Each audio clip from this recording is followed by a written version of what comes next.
Hello, M&A scientists. Welcome to the M&A Science Podcast, where we learn from the best in M&A to uncover proven techniques for enterprise value creation. If you're interested in learning more about how to optimize your M&A practice or want to get involved with our community of forward-thinking M&A practitioners, visit mascience.com. Subscribe to our free weekly newsletter for the latest in industry trends, insightful content, and community events. And if you want to keep up with us on the go, head over to LinkedIn and follow M&A Science. I'm your host, Kison Patel, CEO and founder of M&A Science. Joining me today is Allan Marks, Global Project, Energy and Infrastructure Partner at Milbank. Milbank is one of the nation's leading firms for corporate finance, M&A, restructuring, litigation, and project finance. It's known for its international work and focus on the energy sector. Today, we're going to talk about how business cycles affect M&A valuation and how to avoid blind spots in your deal.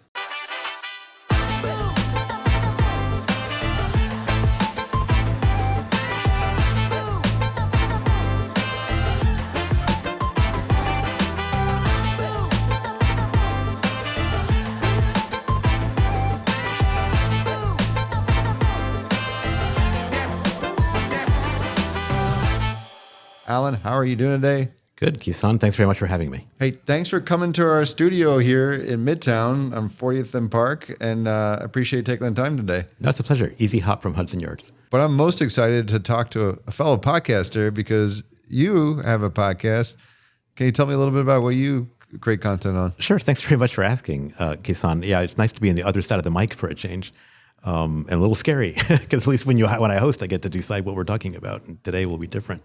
But I created and host the podcast Law, Policy, and Markets, which covers a wide range of business-related topics, mainly talking to other partners at Milbank, but also to other experts and clients. Well, it should be an easy podcast for both of us then. Yeah, it should be fun. Can we kick things off with a bit about your background? Sure. So I'm a lawyer, and I've been a partner at Milbank for a long time, and have been working in the energy and infrastructure space on a wide range of transactions. Some of those are M&A. Some of them are private equity investments or infrastructure fund investments. A lot of it is also project development work and project financing, either on the side of the borrowers and sponsors or on the side of the lenders and institutional investors. You've been doing deals for a while. Yeah, over 30 years. That's a lot of deals. Do you keep tabs on like how many deals you've worked on and what their aggregate amount is? Not directly, no. I know that I have a shelf that's got a bunch of old deal toys on it and some even older volumes where we used to store the contracts before they were digital. So you're past the point where the scoreboard doesn't even matter. You're just I wouldn't say it doesn't matter. I mean, we're proud of it. But, deals, it's funny. You look at deal size, and I could compare, a couple of deals recently. And even though they're very different in deal size, the complexity is similar. The importance of it to the parties in the transaction is similar. Not too long ago, did a financing for the new Terminal 1 expansion at JFK Airport. $10 billion deal, straddled, the COVID virus shutdowns and so forth. And, a lot of people were committed to it. But there's another deal recently, it was, around $150 million. And it had its own complexities. And, people care very much about getting the right outcome in either case. That's true. There's more to it just than that big number. Yeah, definitely. In fact, actually, that's one of the challenges. If you look at whether it's M&A, finance, other transactions, sometimes the diligence that's required, the negotiations, the intensity of them, the risk allocation, a lot of that can be every bit as intense for a smaller transaction as it is for a large one. And the small deals can't always support the transaction costs then that go with that. So I think there can sometimes be a tendency for people not to take them as seriously, and that's a mistake. The energy infrastructure space. I haven't directly worked energy infrastructure. Mm-hmm. I've seen some pitch decks that would at the end of it make my head spin. Maybe you can walk me through what makes this segment distinct to the broader M&A activity that we see in the market? Sure. So I think I would divide energy and infrastructure into two different buckets. One of them would be traditional power, and that would include renewable energy. It would include traditional fossil fuel-fired power plants, anything that relates to utilities. Even now, I would include energy storage. Those are an area where there's a lot of regulation. The regulation is designed to keep power rates at the retail level especially affordable, to provide reliability and stability on the grid. And all of that tends to disincentivize radical change or innovation in a big way. So it becomes challenging when we have a transition, for example, from, say, coal-fired power plants or natural gas into greater penetration of solar or wind on a grid. How do you value that? How do you adapt to the new locations, the changes in power supply? How do you adjust to changes in power demand with EVs and electrification and mobility, with data centers, becoming a huge, just sink for massive amounts of electrons that are needed to move information in the digital economy? And those changes are hard to reconcile with some of the kind of boring old traditional utility models that in fact are evolving in very interesting and complex ways. They tend not to be high profit businesses. So compare it, say, to technology, compare it to retail or hospitality or travel, or finance for that matter. In the energy sector, because you want to keep costs down and you want to keep rates down, and because there's a regulator making sure that happens, you can't really have high margins. So generally you make up the value and you make up the earnings or the investment return through leverage. So they're very highly levered, they're capital intensive, and most of that money is borrowed. And when your capital stack is dominated by debt, especially non-recourse project financing debt, that will maximize your return on equity. You also have to drive the risks down to almost zero. So there's, again, a disincentive to taking on lots of optionality or lots of innovative technology. Most other businesses you might see where you can scale it up, make your profits that way, or others where you have a high return and profit, return on assets, or a return on low cost in and high cost profit resales. So you have some big macro trends that are impacting the industry. It's generally a low margin industry, and that's pretty well leveraged. Yes, typically. Not getting me too excited to jump into the space. Well, it's funny because there are people coming into innovative energy technologies with the expectation that and this comes to I live in California. We have a large, robust community of VC investors, and tech may have boom and bust cycles, but one common thread through that is you experiment and you hope to have a portfolio effect where you have a lot of losers, but you may have one that hits. When it does, it can hit big if it can scale up, and you have a nice exit on it. And when those investors turn and pivot to clean tech or innovative energy technologies, a lot of them are surprised when they bump up against this wall of risk aversion and low profits through de-risking, and a goal instead on returns through leverage. We didn't even talk about the regulations. Well, the regulations are a mix. They're a mix of federal and state in the United States, and of course outside the U.S. there's different ways of doing it. Fundamentally, it's a matter of keeping the lights on. And I would say now in the age of climate change, it's a matter of keeping the lights on and the skies blue at the same time. And that means big shifts. Is that a hurdle? Yeah, I think it's a challenge. I mean, we're seeing shifting demand patterns for how energy is used and when it's used and where it's used. For areas where solar and wind power are becoming more prevalent, supplemented by energy storage, the people balancing the load on the grid between supply and demand have to have a bigger challenge, I think, and a very locationally specific one as to how to manage that system as it's changing. That impacts asset valuations for each step of that, whether that's power generation, power transmission, power storage, power use. And the complexity of that is overseen by regulators at both the state level, usually regulating the utilities that are by and large consuming the power and selling it at retail, or at the federal level, especially on interstate transmission. That's pretty intricate. They're not just looking at some simple non-compete perspective like your FTC, DOJ. They're looking a lot more in terms of how's this deal going to impact a lot of things. Yeah, they'll be looking. They're looking at systems. So there's a macro view to it. I think you mentioned DOJ and FTC. Like on the antitrust, there's certainly a systemic question of what you're doing with market power and competition in the economy and so forth. But it's also on the micro level, and a certain type of energy company or energy facility in a certain place may function very differently than if it's in a different place. So in that case, it's almost like real estate. I mean, it's location, location, location. But then are they still looking at other aspects of the business beyond just the competitive nature that they're acting on? From a regulatory standpoint, yes. So there are special rules for cybersecurity for anything which is connected to the bulk power supply, power plants, for example.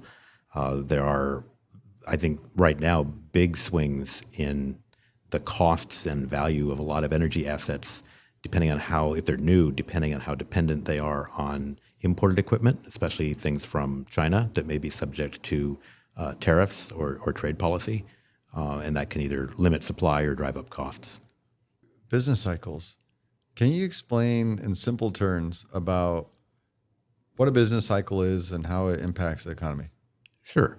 And I've been doing this long enough to have seen a few. So it's actually always kind of scary to me as an aside. We think of business cycles like this boom bust or expansion versus recession or contraction in the economy. And usually that's looking at it at a macro picture. You're looking at GDP, aggregate demand, productivity, and employment for the most part, and what you might consider the real economy. Anybody who's been in finance, working for a large corporation, a lawyer or other advisor for less than about 12 or 15 years has never really seen a prolonged contraction. We obviously had a very rapid one, very deep one, but also a short-lived one during the onset of the COVID pandemic.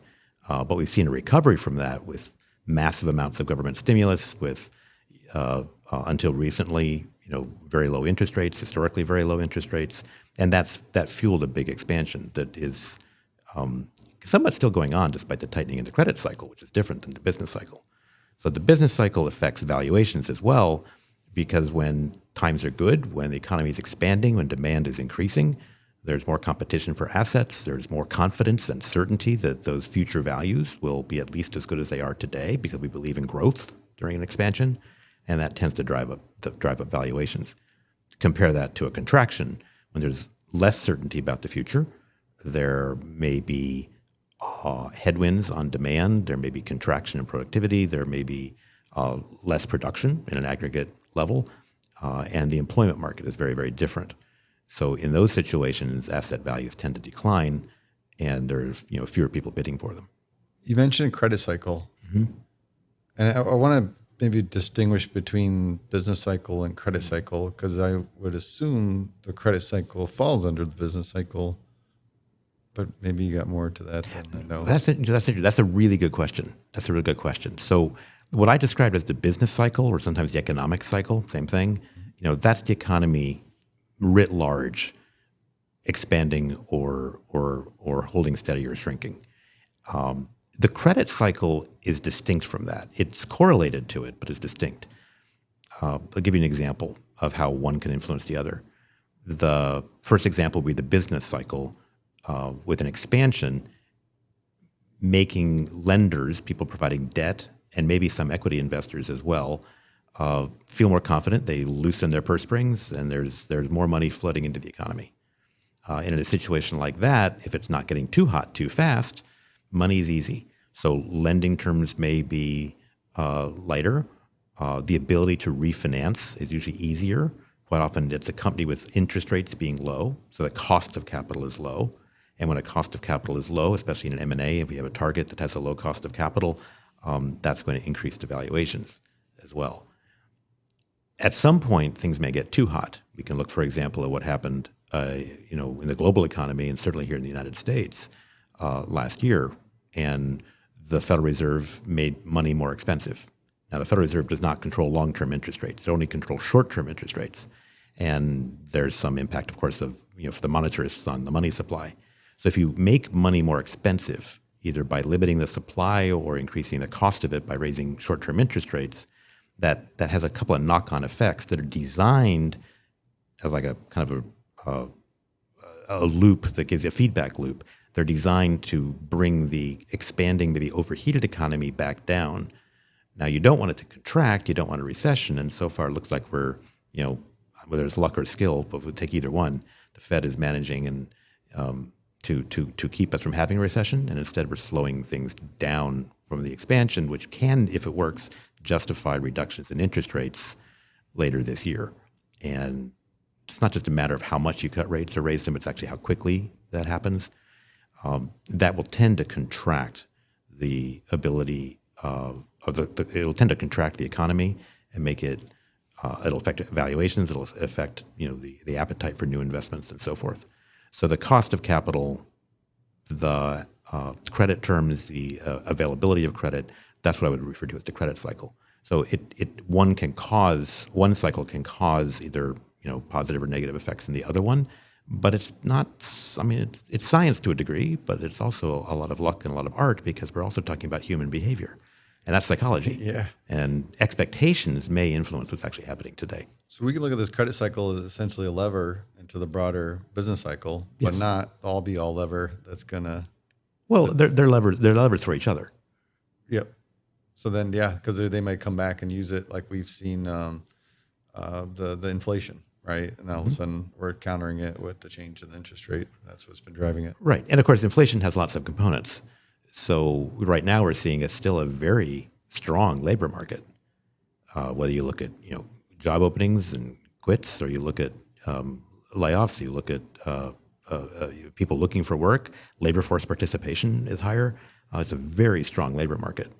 And a lot of the transactions and companies I work with, one of the big challenges right now is a real shortage of skilled labor. Yes. Kind of interesting. I'll tell you a story. I mean, I was just recently down at a shipyard. One of the clients I'm working with is building some offshore wind projects. And we were looking at the ships that are under construction for these offshore wind facilities. They're very specialized ships. They're very expensive. They're very large, very complicated. And they have some innovative technology in them. And as you drive from New Orleans down to the shipyard, you see two different things, which show you some of the challenges in the economy that affect the ability to make new investments in these areas. Retail stores are empty. For lease signs were everywhere. Gas stations were closed. That sector of the economy, in that part of southern Louisiana, was having a harder time. And those are real people with real challenges. All of the industrial facilities along the way were having signs for help wanted because they can't find enough people to be welders and pipe fitters and electricians because we have a scarcity of skilled labor in those areas.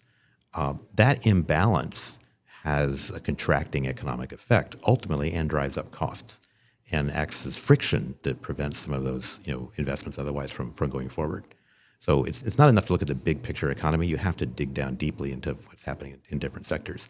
And for M&A or financing or corporate transactions, that also means that different types of investments in different sectors are going to behave very differently depending on what their costs are, their inputs, and their expected demand. Yeah, I guess I want to tie this back to how do you see business cycles? And it seems like they're unique. So I'd love to hear a little bit about the historical view in the terms of the attributes to the cycles you've seen, but then ultimately how that comes back to impact M&A. Sure. Well, let's stay with energy for a second and come back to that because it's a good way. It's just an example to see how these things differ.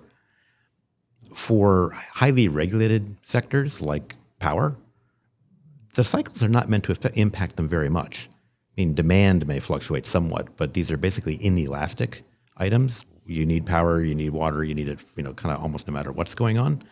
And the regulators are meant to make them inflation resistant. They're meant to make them resistant also to recessions. These are very stable assets, and that long-term stable cash flow attracts not just debt, it also attracts institutional money. So pension funds, insurance company, people trying to match long-dated liabilities with long-dated revenues and fairly predictable income streams, very attracted to that. Other parts of the energy sector, fossil fuels in particular, you look at coal, you look at oil, you look at gas, they're not covered by long-term contracts for the most part. They are very exposed to changes in demand. Changes in supply can also, dramatically in the short term change prices. There are longer term signals, as far as shifts in technology, when we may see that with decarbonization. But for now, the noise of the volatility in those commodities can be, quite high, which means that values, especially tied to assets in those areas, they maybe cannot be levered as much, but they'll attract, more expensive equity capital. And there, to mitigate that, you need scale. And the scale allows you the capital in order to weather those extreme volatility storms and make very long lead time, significant investments that may be impacted by shifts in markets and in regulatory policy. But the investors for those have a bigger appetite for risk as a rule. So there's really some unique things that impact these, even just a single segment, just based on some of the fundamentals. And you got a good point of here's a more predictable business model that gravitates, or institutional investors would gravitate towards, versus on the other side, you got completely different dynamics. Yeah. Okay, so we have a lot of variables within the segment itself, but how about just a broad view? We've obviously used the example of money costs going up this past year, which made this immediate impact in how we perceive value on some of the deals. What else have you seen in terms of cycles in the past and how it's impacted M&A? Yeah, it's interesting. If you just look at the last 4 years, we had a real peak in 2021 in M&A activity, and I would say also in finance activity generally. And a lot of that, what I saw in 2020 with the shutdown of the pandemic and the uncertainty, I mean, you could look at the public stock markets. They don't really tell you much. I mean, they dropped way down in March and they came way back up. Fine. Yes. The public markets there are not that interesting. If you look at allocations of capital and M&A activity, whether that's corporate strategic investment, private equity, infrastructure funds that I might work with, all of that sort of went on hold in 2020, mainly because of uncertainty. It wasn't a cost of capital question. It wasn't interest rates. It was nobody knew what was going to happen and for how long it would last. And the governments are also figuring out what kind of stimulus they could throw at different sectors. So some sectors, airlines come to mind, generally speaking, receive lots of help, especially in the United States and to a lesser extent in Europe, much lesser extent in most emerging markets. But you saw this attempt for the governments around the world and the central banks to kind of stabilize things when no one knew what was happening. Uncertainty chills investment. 2021, everyone realized, wait a second, this is uncomfortable and it's different in different places, but we're going to live through this. And the government stimulus started to have a massive stimulatory effect on the economy and on investment. We had very low interest rates in most markets around the world. And there was sort of this green light to do 2 years worth of transactions in 1 year. And as rates stayed low through the end of that year, people pulled forward transactions, especially refinancings, that they might have done later. So you almost had 3 years of activity in 1 year in 2021. That meant 2022, people have largely done what they're going to do, but you still had lower rates and people were interested in doing things and valuations were still going up. So you still see an uptick again in M&A activity compared to, what you might have seen, but it was still much lower than it was in 2021. 2023, things are ticking up again. We're still not back to 2021 levels, but by 2023, you're still seeing a lot of activity early in the year, and that kind of tapers off. And I think the main reason there is the rising interest rates, so you have a higher cost of capital. I think another thing you see in a rising cost of capital environment are discount rates on future cash flows change. And they change in a way where if you have a higher discount rate, the value of future cash flows goes down. For anybody valuing an asset based on DCF, on discounted cash flows, which certainly in my sector of energy infrastructure is most of them, that becomes a real challenge. For people valuing based on comparable sales, on other metrics, you look at enterprise value to EBITDA, you look at multiples of EBITDA in other ways, or price earnings ratios, whatever you're looking at, that all became more challenging. But I don't think the sellers had really registered that in 2023. They still had stars in their eyes of what their assets were worth or what their companies were worth, and that meant that there was a big gap. This year, we're seeing a leveling of interest rates and potentially a drop in interest rates. That could help discount rates come back down, which would increase future cash flows. What we need will be confidence in those cash flows, confidence in asset values. It's an election year, so in the United States, that's going to be a wild card. There's geopolitics that influence now a lot of cross-border transactions, but also domestic ones. That impacts not just energy markets, it impacts all sorts of things. Supply chains which were disrupted are largely back together, but geopolitics can affect that too. And of course, the situation between the United States and China is still up in the air. Do you think that affects certain industries more than others? Definitely. And yeah, I'm just curious, like what are sort of the big ones? Because I don't know, you're doing a small little tech deal, maybe you aren't thinking about it as much versus the larger infrastructure deal. So some of it's affected by the geopolitics. Just look at U.S. China. Some of it is affected by the response to that. So if you have a business that depends on a just-in-time supply chain, you're more exposed. And maybe you'll consider onshoring some of that if you can, but that might increase your costs. If you're depending on imports, not just from China, but from elsewhere, what's happening in the Red Sea and the Suez Canal may constrain or change some of your manufacturing timelines. One of the things we see in construction quite a bit, but also in other areas, anybody providing a service or agreeing to build something or supply something in the future will insist on having longer schedules. And those longer schedules are meant to smooth over or allow cushion for potential supply chain disruptions or labor shortages, whatever they may be facing. Well, there's a cost to that. If things take longer, they tend to cost more. And if any of that's fueled by borrowed money, that means interest is also increasing, interest expense is increasing over that time period, as well as exposure to volatility, and that pushes out, when you'll have a steady state that you might be predicting or valuing. That means you have more uncertainty, so asset values come back down. But I think sectors that depend on anything that's crossing a border, whether that's capital or goods or technology, they have that issue. By the same token, the response to that, for example, the United States, we have the CHIPS Act, a bipartisan law that stimulates investment in domestic manufacturing of semiconductors. We're seeing massive investment, billions going into chip fab plants here to reduce our dependence on Taiwan in particular. That's because of the geopolitics with China, by and large.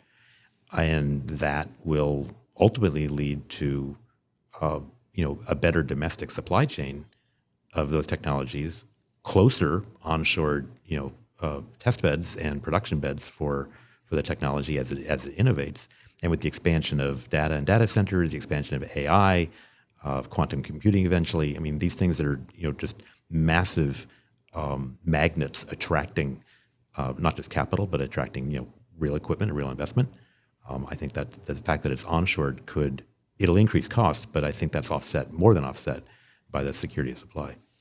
Especially if you get that level of confidence too, then, that's right. Continue to be chaotic on the other end. Yeah, and there's a difference between being exposed to risk and perceiving risks. And that ties back to those business cycles, right? One is, what is the inherent risk in your business? And some of that's internal and some of it's external. How exposed are you to things that you can control or can't control? But the other one is how worried you are about that, or how aware you are of that, or what blind spots you might have it. And I see quite a bit of, often people are either overconfident or they have missed some of the correlations that are inherent in the risk profiles for their business. You used this line with me before. Lack of experience can lead to overconfidence when it comes to valuation. Yeah, and some of that too, I think, is, as I said before, if you've never been through something bad, you either don't fear it, or you don't understand it, or you overreact when it happens. I think that's part of it. I think the other is we've had such a prolonged period of growth and expansion, not just in the economy, but especially in the financial sector, and a shift in sources of capital from intermediated bank-dominated economies into private hands. Private equity now is probably valued more than public equity. Private capital is also being directed on the debt side, so private credit is now over $1 trillion available to be deployed in that. But it's outside the fully regulated banking sector.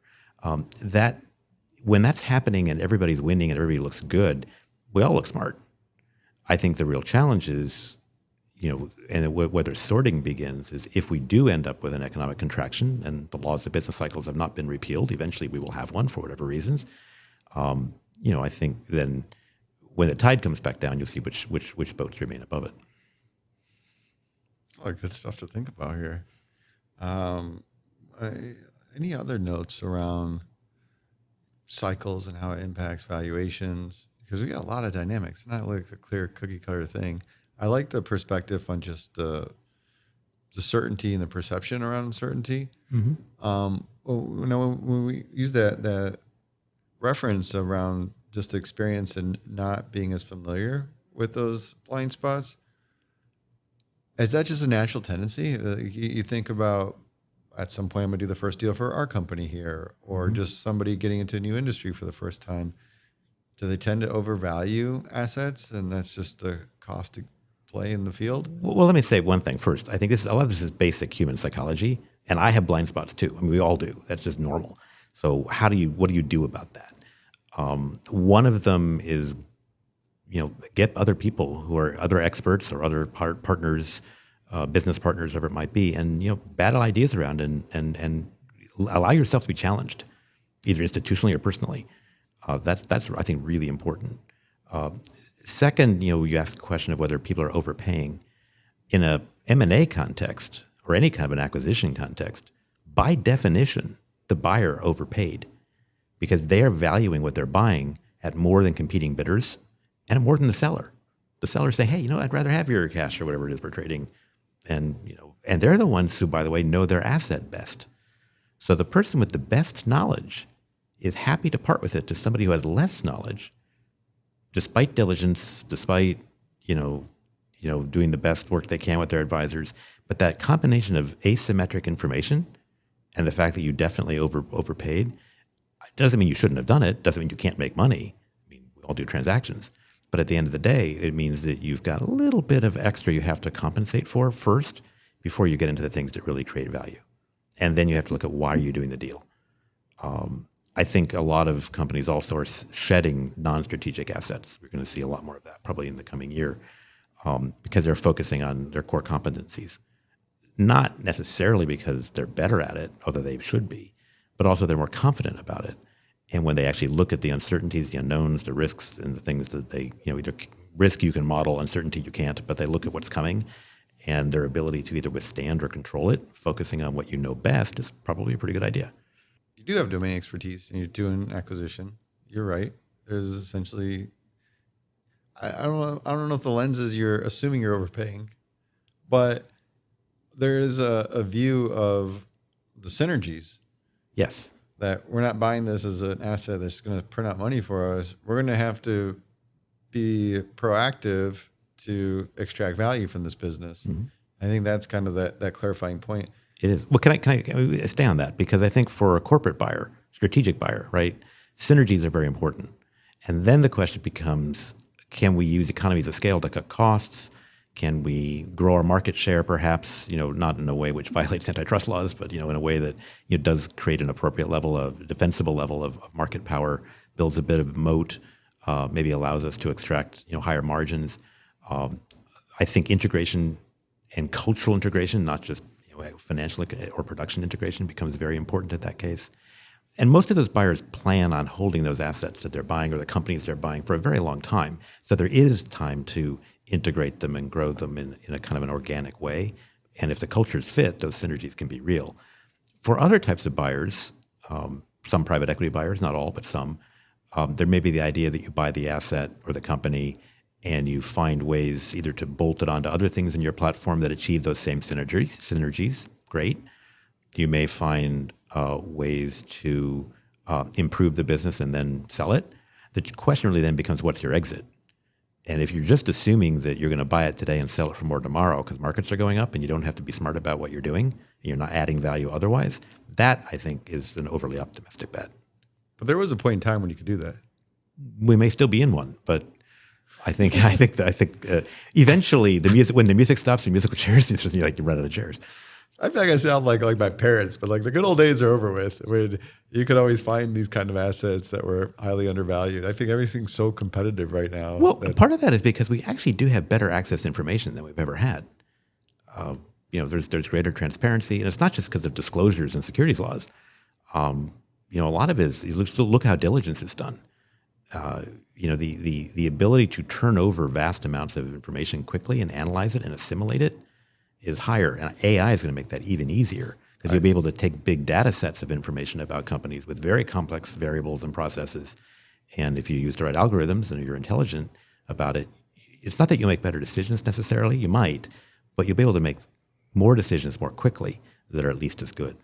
You're right. I mean, between LinkedIn and Glassdoor, I can figure out everything about your people and culture over there. Yeah. And you start synthesizing with some AI. Yeah. Which, by the way, also helps on the downside. I mean, sometimes when people buy, in a company or make an investment, they're blind to things that they would have liked to have known. Certain types of liabilities, litigation risks, maybe environmental risks that may come with a site or with a company, IP gaps, in patent portfolios, whatever that might be. If you're not as blind to the downsides, that also, I think, helps quite a bit, not just having confidence in what you're buying, but having appropriate confidence in what you're buying so that your valuation has a greater chance of being right. That's true. So I want to break this. There's things we're listing are on the blind spot, but then there's overconfidence as well. In terms of blind spot, we talked about expanding the perspective, that get the attorneys with industry experience, get the folks in there and that maybe operators and so forth, and really look at that opportunity to help identify those blind spots. We also talked about just having almost a mindset you are overpaying so that you can really dig down through what does that synergy plan look like for you to create value in the opportunity. Are there other views in terms of identifying blind spots? Yeah, I think I mentioned culture a minute ago. I think cultural blind spots, especially for companies that are trying to merge, that could be a real challenge. And we see it in other spaces. I mean, the private equity funds are merging, law firms are merging. We had a lot of consolidation among accounting firms a few years ago, and now we're still seeing some of those are having a hard time with succession at the very top, hard time assimilating different ownership or partnership structures. I think that's something that people often underestimate. Some of that is because we focus a lot on finance and we miss other things. People talk about ESG. We do ESG diligence, and people focus a lot on the E in that. What are the environmental impacts? And they may focus on governance, ideally. And governance is one that should get a lot more attention too. There's a lot of blind spots around governance and how to make it more effective and fair and less likely to not work or to get stuck. All of those things, not to defend or criticize ESG either way, it doesn't matter. The point is there are non-financial risks that companies should be attuned to and that investors should be attuned to, however you label it. And culture is one of those things. That's a big one. It comes up a lot. It's being really mindful of that and putting that right amount of emphasis on it. That's a tricky one. It is tricky, and that's why diligence should take some time. But it's hard. It's like by the time you really dig into culture, you sign an LOI, and you sign an LOI. It's hard to walk away at that point. Yeah, well, and remember too, culture is not just do the CEOs get along. You got to look under the hood. All right, I agree. Do you believe in that there just should be a way deeper view before signing an LOI on culture, or is it more of being comfortable walking away for cultural reasons after signing an LOI? Look, whether people walk away or not, there could be a lot of reasons for that. It could be culture. More likely, it's when they do their diligence, they find out it's not quite what they expected or hoped. The numbers don't add up, right? One cultural, by the way, red flag is if you're doing diligence and you're the buyer and you're not getting responsive answers, or it looks like what's being given to you is, being cleaned or being delayed or being filtered somehow, or it's just non-responsive, or they just seem incoherent and they're not organized. Whatever it might be, those are all red flags to, maybe walk away, maybe just dig deeper. These blind spots, being blind to your blind spots is basically what leads to overconfidence. Sure, that's a tautology, but yes. And that's where you can get in trouble, is if you're doing a deal or maybe you're taking too much risk. Yeah, I want to be careful. I mean, when I use overconfidence, that sounds critical, and it really isn't meant to be. We're all confident, or we wouldn't do any deals. Deals depend on confidence, and you don't know whether you're overconfident until later. Exactly. So you really don't know. That's it. So, and it's a very biased thing of was the person overconfident or not, and you should have a level of confidence to pull the trigger on a deal. Mm-hmm. So it is, definition of itself, very subjective. How do we define it in a perspective of the deals that you really shouldn't be doing? Okay, so here's a way to look at it, just top of my head. Risk aversion, right? Or taking on too much risk too happily. Yes. What determines that? Well, one might be your psychology, your personality, your makeup. And that could be true of institutions or funds, not just of CEOs and fund managers. It could be true of anybody. And they tend to reinforce if you're in certain institutions where everybody's the same. I remember doing a lot of work years ago for Enron. And you walked into their office and guess what? There was a lot of groupthink. Everybody approached risk the same way.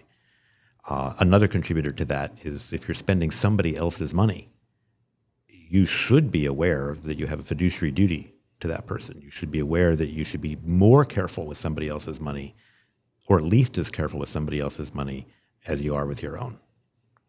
there's, I think, in many corners of the economy, especially in the financial sector, many people lose sight of that.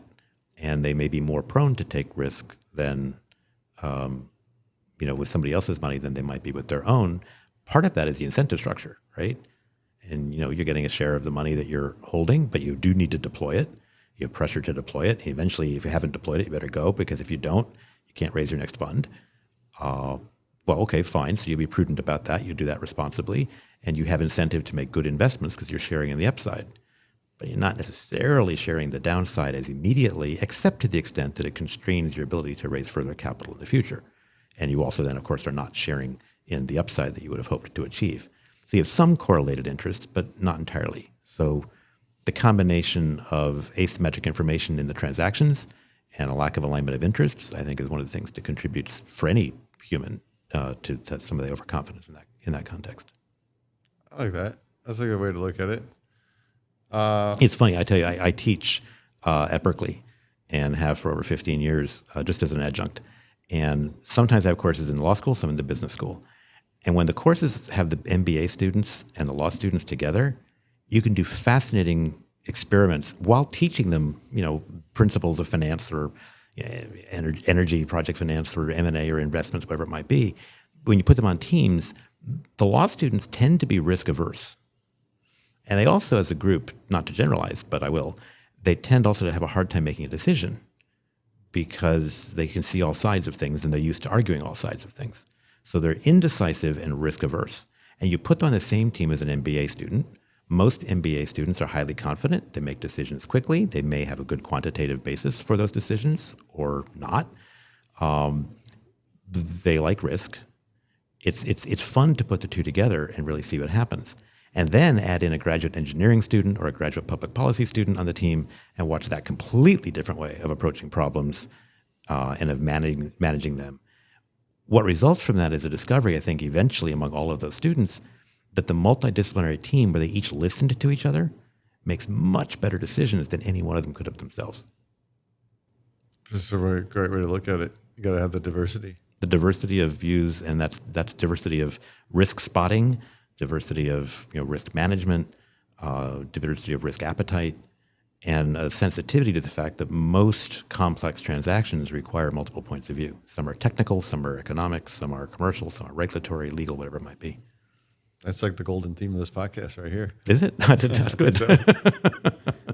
I want to talk about the bad deals. I want to talk about deals that go sideways without putting any specific company in the spot. Sure. But I want to extract some lessons learned maybe where they didn't have these diverse perspectives. Do you have any examples like that? Sure. I think one that comes to mind is a toll road company that was very over-levered. And they had great exposure to risks that were correlated without realizing it initially in their financial plan. And we had a big recession in 2008, 2009. And what happened? Well, toll revenues went down, traffic went down. The expected escalation of future toll revenues either didn't materialize, or the curve that slopes up to the right with inflation for escalation shifted over to the right by 4 or 5 years. So the liquidity was not there to take care of debt service, and interest rates were very low, so that also exposed them on some swaps and hedge exposure that they had, which was meant to manage interest rates in a rising rate environment, but it ended up creating a significant additional liability alongside their senior secured debt for being upside down on the swaps. So what did they miss? Well, you could run downside sensitivities on your original financial model on every single one of those things. What was missed, obviously, because it became distressed, was that those things were correlated. That rates would go down and stay down for a long time if you had a significant contraction in the economy. So this gets back to these business cycles and credit cycles, and you would not be able to refinance at that point because your future cash flows were projected now to be significantly lower than they would have been before, and because people being afraid in 2009 and 10 after a big financial crisis were likely to discount things further because they did, there's a risk premium. Those things coming together, it turned out to be a disaster. Went through a bankruptcy, and now that asset's doing wonderfully, and it's got a great, capital stacks and aligned, and you can be certain that they won't have a capital structure that exposes them to those kinds of correlated risks again. And it has new owners. That make these deals tough. You have so many things that could change the whole economic cycle on you, and you're screwed. Okay, but you look at what you can control and what you can't. So you can predict that there will be changes in economic cycles or demand for your product or your costs, whatever that might be. It doesn't matter the industry. You can look at that. But there will also be things you cannot control that are outside of that. So how do you plan for those? How do you build in resilience? How do you build in downside protections? If you've got a capital structure which is dominated by short-term debt, you're going to be more exposed to things than if you have long-term debt. If you have preferred equity, that doesn't have any kind of debt service, requirement. Maybe be smart in this kind of a period of the business cycle, for example, to swap out high yield debt and instead have pref and have that pref equity sit there and be patient. The economics may not be that different, but the resilience to downside could be significant. Makes sense. You have more bad deal examples? Oh, endless ones. Let's do a couple more, and then we'll do some good deals. All right. So here's an example of a company that actually is highly regulated, highly prudent in its finances, that nonetheless has been in bankruptcy twice. I worked on the bankruptcy originally for Pacific Gas and Electric, big regulated utility, largest investor-owned utility in California. And along comes with climate change a much larger exposure to wildfire risks than we've historically had in California, for a variety of reasons related to extreme heat and to lack of rain and therefore dry vegetation. One can discuss too then whether the utility needed to spend more money to try to fireproof its system. That's hard to do. You have to trim trees more. You have to underground lines, and for high voltage, long distance transmission lines, putting things underground is very expensive. Will the regulators let you do that when that has to be passed through to ratepayers? And remember, we said power should be affordable. So what happened is they had liabilities under California state law for billions of dollars of losses attributable to wildfires that were ignited by their equipment. Now, they don't have liquidity to pay for that. So then the question is, well, who should? Is it their shareholders? Is it current ratepayers? Is it future ratepayers? Is it the state government? Is it the federal government? Is it insurance?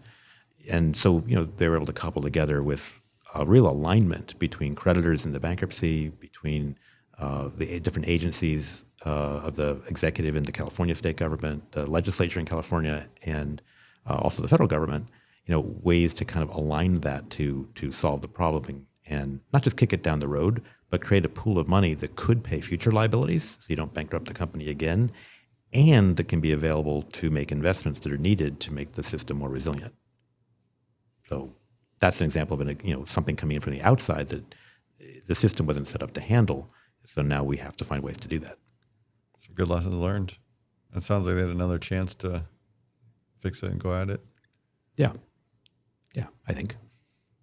How about the flip side? Like, how about something that companies really played smart and avoided some of these blind spots? Or Sure. So there were investors coming into JFK Airport, New Terminal 1. I mentioned to you earlier. That's a almost $10 billion new international terminal here at JFK, and the initial financing for that was happening right before COVID. So when COVID hits, and I saw something similar with representing investors in an airport in Latin America, in Chile, right before 9/11. Right, similar pattern in a way, because after 9/11, international air traffic fell through the floor. In the Chilean airport case, the other thing that happened is we had a contraction in the world's GDP, so that's business cycle, right? Which meant that the demand for copper went down, and copper is a big chunk of the Chilean economy. So air traffic through Santiago, Chile, is tied very much to copper prices in some macro, longer-term way. Not day to day, of course, but. So you look at, COVID, again, an exogenous shock. Now here we are much more recently hitting, expansion plans for New York's major international airport.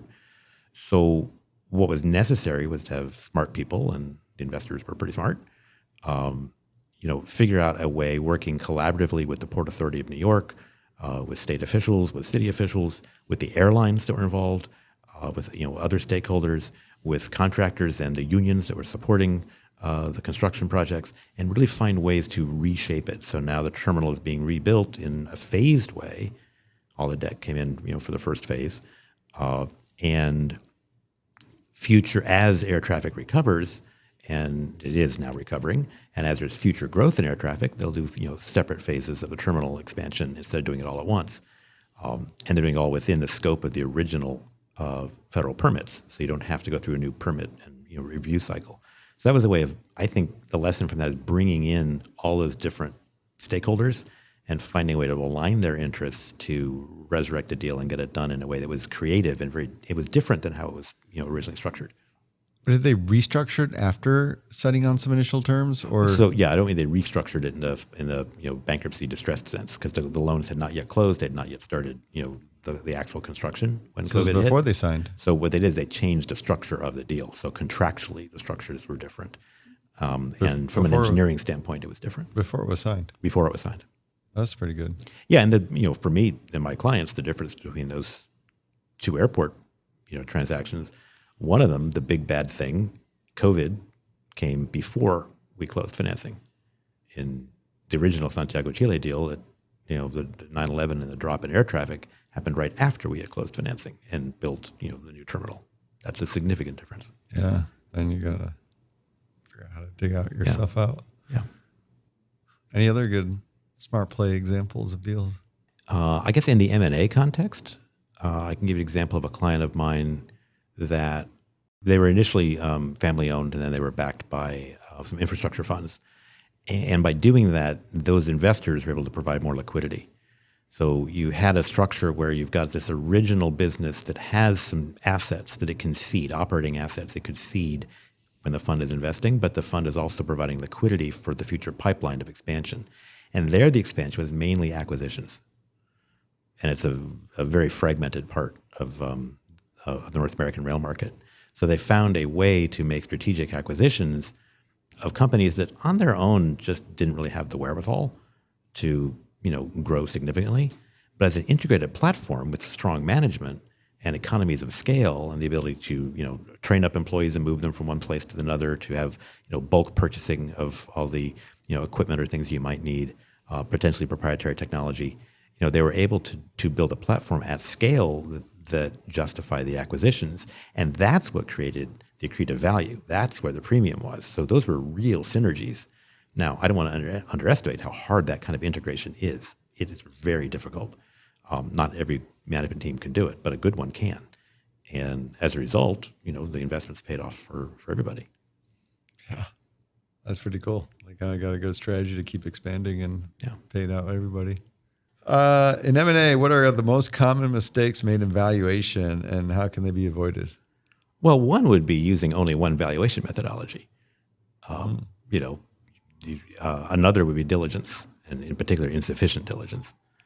And a third, I think, which gets back to that overconfidence we were talking about, is when things come up in diligence, missing them somehow, either overemphasizing the wrong ones that look interesting. Sometimes potential litigation may be one that comes up, but it may not actually be core to the business.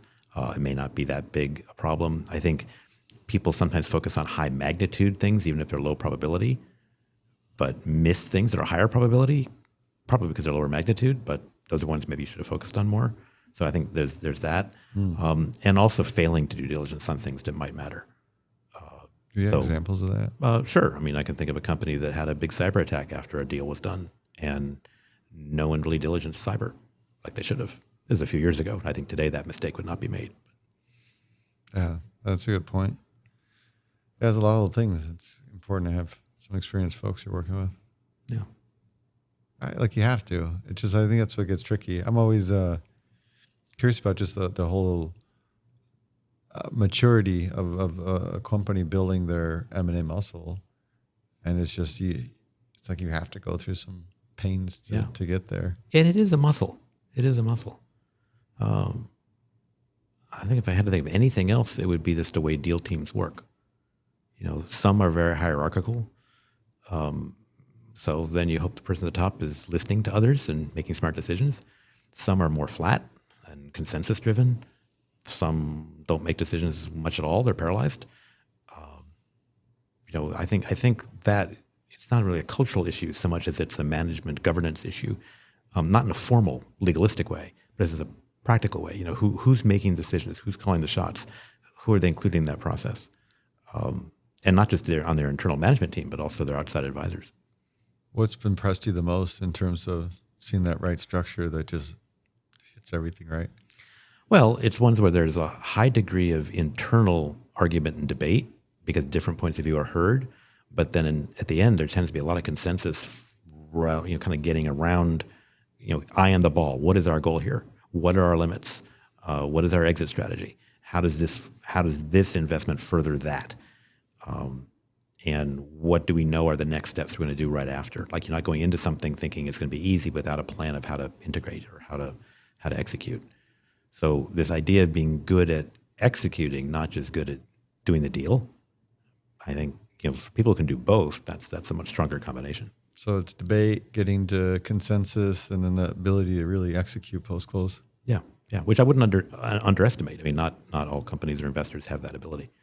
Well, aside from valuation, what are other early stage M&A considerations practitioners should focus on? The team, the relationships. You can't, you do a joint venture agreement or a partnership agreement or a merger agreement, and you can't, I think, miss the fact that if there's frictions or a lack of compatibility, you can't paper over that. I mean, the documents, the legal documents, the people that we work very hard on that. And remember, deals are collaborative. It's not like litigation where one side is suing the other and they're kind of adversaries. I mean, people around a deal table are all fundamentally working in the same way to make a deal happen, if it should, because it's good for everybody in a way that's ideally trading off those interests that are so it's fair and everyone's glad. So when you have a closing, no one thought that they lost. They all thought that this is good for everybody. So finding a way to collaborate on all of that, I think, is pretty important. But at the same time, not just saying, well, the deal has to get done at all costs. If things come up where it shouldn't, the parties, can't agree, or they have different views of things, or, diligence reviews problems, or the seller discovers, that, lo and behold, the buyer is, proposing one thing and then proposing something different, or there's an ethical issue that comes up for sure. Those are all things where maybe you want to stop and pause. So it's not just the deal that matters, but the collaboration around it, I think, is critical. Yeah, I think that overwrites a lot of the stuff that we talked about. You're going to have to deal with a lot of broad, unpredictable macro elements of the climate you operate on. But there are some pretty tangible things that you should really concentrate on. Yeah, for sure. Allan, what's the craziest thing you've seen in M&A? Craziest thing I've seen in M&A. I'll tell you, I could think of some crazy things in project development and finance. Sure. Having worked in Southeast Asia during the Asian financial crisis and being physically on the ground in Jakarta for a deal when that all unfolded, and there was a bombing in the hotel where we were staying at the shopping mall underneath it at Plaza Indonesia. We had the Suharto government fail. We had, we spent time moving expats in to run the company, and 6 months later, everybody was evacuated. We were making force majeure claims, and the currency went up, 10x. So those were challenges. I think in the that was like a whole podcast right there. That was a good one. So, but I think in the M&A space, craziest thing. So there's a deal I was doing in Mexico. I represented the sellers, but not all of them, but some of the sellers of the equity in a telecom company, the cell phone company, and one of the selling shareholders was a wealthy family. And her signature was needed on the documents. So we've been flying around the world for a year negotiating the deal. We had, parties involved from California. We had meetings in Miami. We had people in Madrid. The buyer was from Europe. We were at lots of meetings in Mexico City. And most of the time we spent were looking at very complicated, sophisticated issues. This is, of course, a regulated business, but cell phone technology was relatively new at the time compared to today. So the business model was evolving, and they needed more capital to build because you're never done building out your network. You're always investing in expanding it and upgrading it and modernizing it. So they needed that liquidity, and they needed government support. So after all of these negotiations and all of this work, we needed to get a signature on a piece of paper from one of the minority selling shareholders in the family that was associated with the business. So people are saying, well, where is Carmela Burillo Azcárraga? And the answer was she was on her yacht, or one of them, in the Mediterranean. And we wanted to close that day. And we couldn't get her signature. In fact, we weren't really sure exactly where the boat was. And people are running around doing like crazy trying to solve the problem. And if you have to have the signature authenticated, it does really matter where you are. Here in New York, if I need a notary, you go down to the corner, you get a notary, you're done. If you're in the law firm, they come to the conference room, and 10 minutes later, it's been notarized. If I'm in Mexico, I've got to arrange a notary. It's going to take a couple of days, and it's got to be stamped the right way, and so forth. And that's a bigger process. And if I'm overseas, I may have to go to a consulate or an embassy and have it apostilled. I mean, there's other things going on. So where was the boat? What jurisdiction was it in? A lot of us assumed that this was a fascinating question of international law. It wasn't. We were wrong. We were trying to figure that out, because, if the boat's in the waters of France versus Italy, the rules might be different and so forth. It's kind of like do you like fish? Sort of. Okay, yeah. so if you go into a New York fish. restaurant, you get Bronzino, right? Yep. Not even an Italian restaurant, like any restaurant. Bronzino's everywhere on the menu. The Bronzino fish, when it's sailing around the Mediterranean, changes names. If it swims from Italy to France, it's not Bronzino, it's Ludimere. If it goes to Greece, it's Livraki, right? If it's Roblato in Portugal, it's the same fish. So her yacht sailing around was the same thing. Which kind of notary thing do we need? The problem is we were all being too sophisticated and smart and smug. This was just a simple practical problem. And one of the legal assistants at the Mexican law firm picked up a phone, called somebody, they called somebody else, they got a hold of a port agent in Monaco, found the boat, had her sign it, all done. It was a logistical problem that we were, everybody was making, the bankers and lawyers all were making this far too complicated. And they put it on a fax and got it over there, and it worked out just fine. Some things are just practical and logistical and not all sophisticated and complicated like people might make them. It's easy to overcomplicate things. That's probably one of the, I don't know the craziest thing, but it's one that comes to mind. Pretty crazy. The first story sounded great. Got a little story to write out of that one. This has been great, Allan. Oh, likewise. I really appreciate your questions. I appreciate you taking the time, helping me become a better M&A scientist today. Those of you still with us, thank you for sticking through. Till next time, here's to the deal. Good. Thanks very much.